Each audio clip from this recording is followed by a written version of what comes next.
from the Anaheim Convention Center here on Media Row with Kyle and Jillian Albany. Very first guest of the podcast is none other than Laura Youngson. Laura, thank you so much for coming onto the podcast. How are you doing today? Yeah, really good. Thanks so much for having me. Yeah, it's great to have you kick it off first here on the podcast and just talk, how you got involved with soccer. I know with Ida and everything, we'll get into that in a little bit, but can you tell us how you got involved with soccer? Yeah, so I played a bit growing up in the UK, but it wasn't really a thing. And so it wasn't until I went to university that I got to play a lot. And then I've lived all over the world, and every time I moved, I joined the soccer or football team, depending on which country I was in. And it's a good way to make friends and learn the language. So I describe myself as a professional amateur. So real quick, so what got you kind of started with, and we'll get into the soccer shoe for women. What kind of got you inspired to discuss? Because this is really, we're both coaches, and having read about this, having coached athletes female athletes for 15 years, the physical autonomy is different. So just reading this whole it just got me really interested. So what kind of inspired you? Let's start off there. So I as I said, I play a bit, but I always had to wear kid shoes when I played. And we were doing this really cool thing. We played a world record soccer game at the top of Kilimanjaro. It was this high altitude game. And I got to hang out with players that have been to World Cups, been to Olympics. They're all professionals. And I was asking them, and they were like, yeah, we just wear men's shoes as well. And I was like, what? You're professional. How is this like a thing? So it got me thinking, like, there are women's running shoes. Why aren't there women's soccer cleats? And it really was picking at that and going like, why, what, why? And looking into the science that made me kind of go down this path. That's awesome. And so getting back to Kilimanjaro, because this is something else that fascinates me.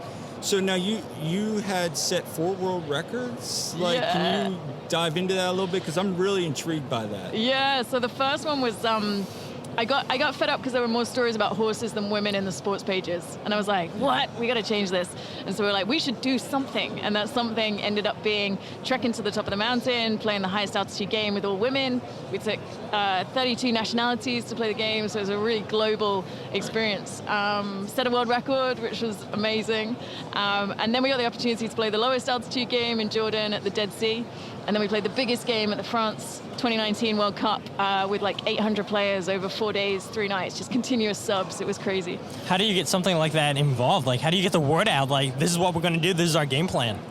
For the first one, I did get a lot of no's, actually. I had a lot of people I called up, and I was like, hey, so do you fancy climbing a mountain and playing 90 minutes of soccer? And they were like, nope. And I was like, damn. So I've luckily got some really crazy friends. And so a few of them I called up, and they were like, yes, immediately, I'm in. And from there, it was sort of spiraled a bit until like 2 days before we got rung up. And from a Saudi princess who runs like the sports there, and she was like, can you take 2 of our players? And we were like, sure, bring it on, everyone. And we ended up having this incredible kind of experience. Yeah, that's awesome. I find this phenomenal. I mean, I was a female athlete. I was a swimmer competitively, and it's just seeing the whole women's soccer shoe, and just I totally agree with you about women's sports coverage too. Yeah, I mean, it's insane. So I think your work's phenomenal, and I appreciate what you've done. Thank you so much. So one last question. What was the impact like after this game with raising awareness? What was kind of the impact moving forward from that? What was crazy was before we climbed it, we kind of said to FIFA, like, hey, we're doing this thing. And we got this message back that was something like, oh, we're not going to wish them good luck because they might die.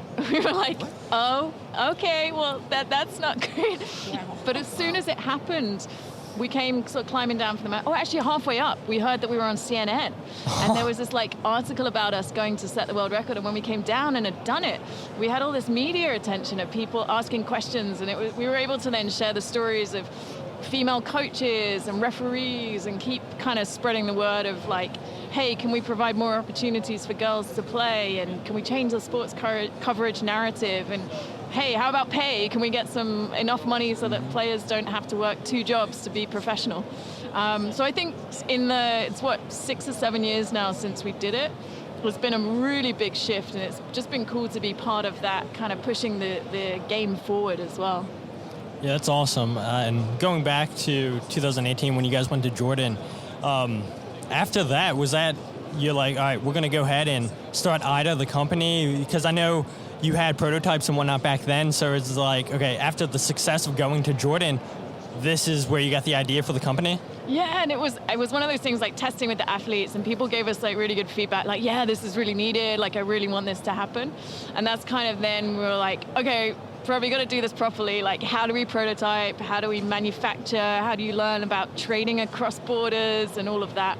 And it's really grown from there, from like this tiny kind of, I made the first shoe in my kitchen to now we're stocked in Dick's Sporting Goods and Academy. So it's kind of mind-blowing and incredible. Yeah, I was going to say, I mean, looking at Dick's Sporting Goods, I'm like, this is like mind-blowing. You just said it. It's like something that started in your kitchen, and now you're seeing a company that's all over the United States, and it's like, this is something that you started. You got to be so proud of that, right? I am so proud, and we were shooting a commercial yesterday in LA, and I had a couple of pinch me moments, like, I just dreamt this into being, and now we're shooting a commercial for this brand that I designed, and we got these shoes, and it's just incredible. Yeah, it's great. I mean, and what better place to shoot a commercial than here in LA, right? I mean, it's like all the stars. Perfect. Oh my gosh, yes. All the stars come out, and hopefully you had some in your commercial, but yeah, exactly. we'll see, right? Yeah.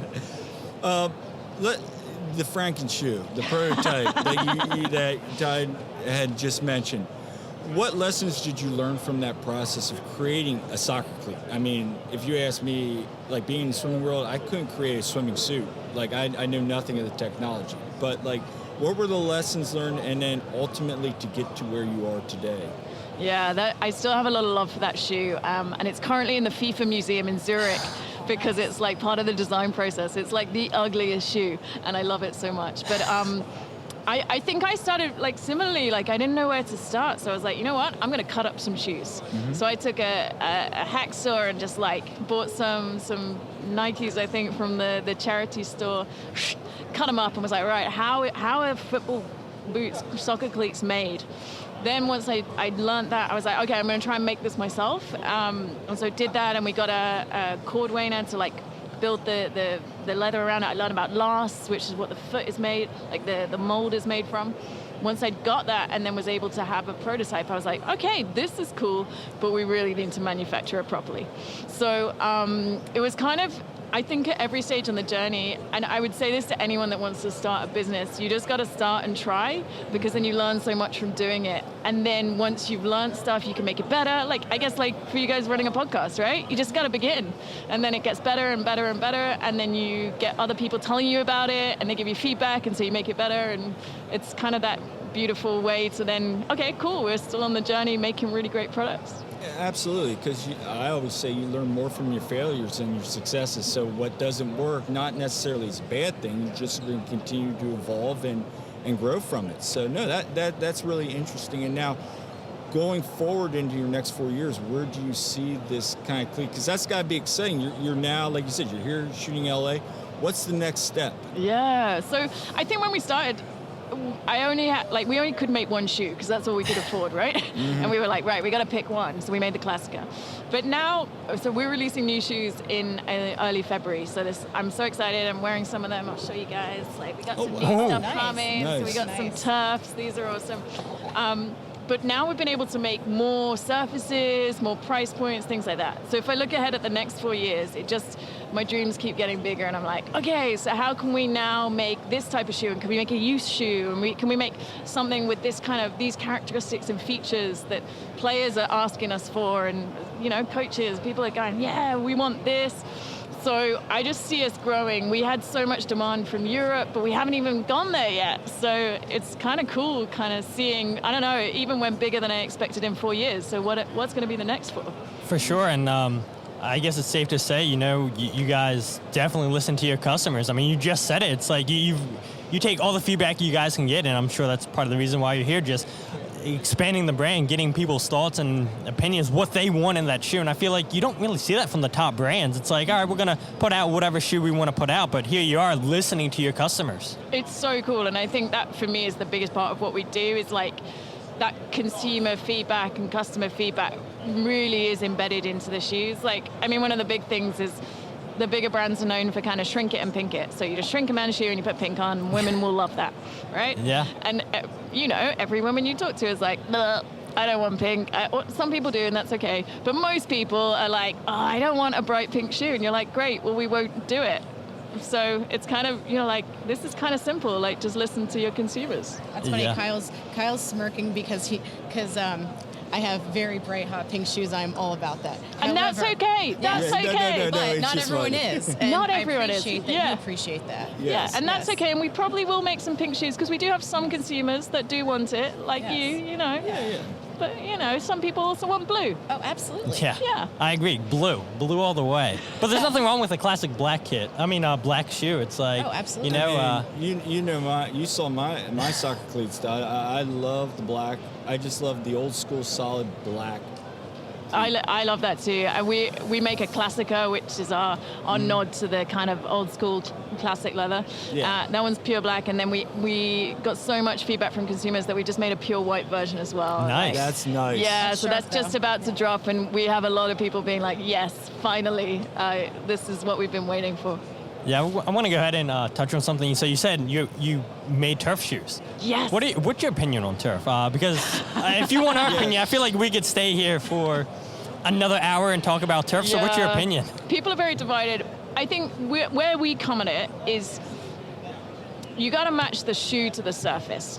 So in some ways, it doesn't really matter what you're playing on, and we can debate the merits. I think there's bad turf and there's good turf. So really good turf actually is a joy to play on, and it does what it's meant to do, which is kind of aid the performance. But there's also kind of bad turf, and you're like, oh, it's hard, and everyone's got there, and you've had turf burns, Yeah. and you know, there's that, and maybe the field hasn't been maintained or kept well. But I think the really key thing that we say to all of our athletes is match your shoe to the surface. So if you're playing on a super hard surface, why are you wearing like super long studs that don't like grip and give you the right level of traction? You should be wearing something that's more like a turf shoe that's got like little rubber nodules. Yeah. But if you're playing on something that's super wet and muddy, yes, go for that extra level of traction. So it's about thinking ahead as a coach, as a parent, as an athlete, and going, hey, let's match what I'm playing on to what I'm wearing. And that it for me is the biggest thing. Yeah, I hear what you're saying. I hate all turf. I don't care. Yeah. Like, I get it, right? We played a couple months ago at the Philadelphia Union's brand new facilities in Philadelphia. They brought their academy down to Chester, Pennsylvania, and they have all these turf fields. And so we were probably one of the first people playing on the turf field. And it's really nice, but I'm like, I know this is like high professional grade turf, but I still cannot stand turf. It's like, give me a regular grass field and I'll be happy. I mean, we in the UK, we were a bit spoiled, and maybe it also gets a bit soggy and wet, but I grew up playing on grass, as we call it, and yeah, you can do some great slide tackles. Yes, and that's what I'm known for. I would say the beautifululness of playing on this, and you can have the variability. Like sometimes they get waterlogged, sometimes they have snow, and that's the variability of the game. Yeah, it is. Speaking of snow, some of my favorite soccer growing up was playing soccer in the snow with the yellow ball when I was a kid, because, like you said, the variability. But turf brings up another point, and something I've studied being in the sports profession is the injuries. The ACL, especially in male and female soccer players. Like, with your cleat, does the cleat go back to being a male, originally the male cleat really kind of, I would say, kind of gives some of reason why there were so many injuries in that? And what's your take on the amount of injuries going on, and especially in women's soccer too? Yeah, well, it's as you say, it's a real hot topic, and it's something we care deeply about. Again, I go back to so there's very limited research on women, and that's one of the reasons why we exist as a company. Is we don't not only kind of making shoes and being all about that, but we're also about all the research. So we do a lot of programs, we do a lot of testing. Some of the things that we're seeing coming out is that actually, as a female, you should have a different outsole configuration to a man. It's because we have our hips are set further apart. How we move on the ball is different, but no one's really studied this very intensely in depth. So we're adding now data to a lot of the anecdotes we have from players that have been using our shoes that have said, hey, you've reduced my foot pain, or you've done this. I don't think you're ever going to be able to eliminate the ACL risk entirely, but there's so many things that you can do. So there's a lot of amazing research at the moment that's talking about you should be doing your FIFA 11 plus, like in your training sessions. If you're a coach, make sure you're like getting that into the training sessions. There's a lot of hormones research and like menstrual cycle and things like that. And there's a lot of information about loading and how you can train in the most optimal way for your body. There's still further stuff on like neuromusculars and the strength and conditioning that you can do. We really care about surface to boot connection. And so we spend a lot of our energy looking at like how you move, what are the reasons for it, things like that. So there's a lot of stuff that I can't talk about yet, but it's something that we know has a big impact. So I think as a consumer, you should be, match your shoe to the surface. Make sure you're not playing on a high traction shoe if you're not on a high traction surface. Yeah, and I think, we saw this topic get talked about a lot. It was the past Women's World Cup. You had huge stars miss the World Cup because of ACL injuries. It's unheard of. Like, if that was happening in the men's game, there would be bigger outrage than it was in the women's game. That's just the truth. But it feels like the women's game's an afterthought, and hopefully you guys are dividing that gap and bringing more attention, not just to people here in America, but all over the world. Yeah, it really is. And for us, that's the reason I'm doing the business. I think that we've got loads of innovation that we can bring to this topic. And it's just exciting to be able to kind of actually bring it to reality, get it out there in the world, and have people using it and benefiting. Yeah, how does it make you feel seeing players wear your shoe like on TV and everything? Like we talked about how Dick's is now selling your cleats. You shot a commercial. Like that's got to be mind blowing too. Seeing players on television wearing your cleats. So cool. And we have this little channel where we post if you spot a player wearing it, and it's just awesome. And everyone's like, "Oh my God, they're wearing Idas! This is so great!" Or even like walking around the convention, right? I've seen people wearing Idas, and I'm like, "Yes, this is so exciting." So it's such a buzz to be able to go, "Oh yeah, we kind of had this idea, and then now it's here in real life." Yeah, it's like you said, a pinch me moment. Really? Yeah. Yeah, listening to your story, I don't know, like I'm getting emotional thinking about it, like something that started in your kitchen and now it's sold everywhere. And the thing I love is that I guess I feel like I'm part of a wave of female-led businesses as well, and the main brands weren't really addressing these problems or issues and kind of like, yeah, whatever, like just buy it, you'll be fine. And actually now there's quite a few of us that run these businesses that are addressing the problems and making them commercially viable because consumers want it. And you're like, it's not just a charity case, like it's a nice thing to do. It's like, no, we're making a great product that's working for people, and so let's build a great business off that. And that's exciting to also be coming up with this wave of new businesses as well. And I mentor a lot of businesses, female-led businesses, to help them if they're just starting out on their journey. And I have great mentors, so it's a really beautiful community around it. Yeah, it's awesome. Jillian? And I know we're hogging the mic, so feel free to jump in here. Oh, no, it's all good. But for me, because like I said, I am, more in the swimming world of things, but it just blew my mind that there weren't options for females. My goodness, in 2024, Right. Like what? But it's so good that it's finally, swinging the other way, because I see that women's soccer is becoming more and more popular. I think in the last 4 years or so, especially, I've really seen that grow. But, I'm really looking forward to seeing, this continue and see more research about supporting women in their sports and supporting their bodies and, having better gear for them that is made for them. Because, our bodies are very different than men competing. And, this is definitely good stuff. Yeah, it's amazing. It really is. I'm good. Well, if you guys are good, I'm good too. Laura, it's been fantastic having you on the podcast. I'm so glad that we were able to make this connection, have you stop by here for 20, 30 minutes, however long it's been now, just hearing about Ida, hearing about your story, how you got involved, and the future of your company. I'm excited listening to you talk, and hopefully our listeners feel the same way too. And I just can't wait to see just how much bigger your company gets, and I wish you all the best in the future. And where can people find out more about you and your company online? Yeah, thanks. So we're at idasports.com, so idasports.com. You can check us out, and early February, you keep a watch out. We got all the new cleats dropping, and we're so excited. So get playing. Yeah, I can't wait. So I'll be sure to leave the link in the show description so people can just, click on the link and there they go. So simple. But if you guys aren't following the podcast on Twitter, Instagram, or Facebook, follow @FreeKickPod. Wherever you get your podcast, Free Kick.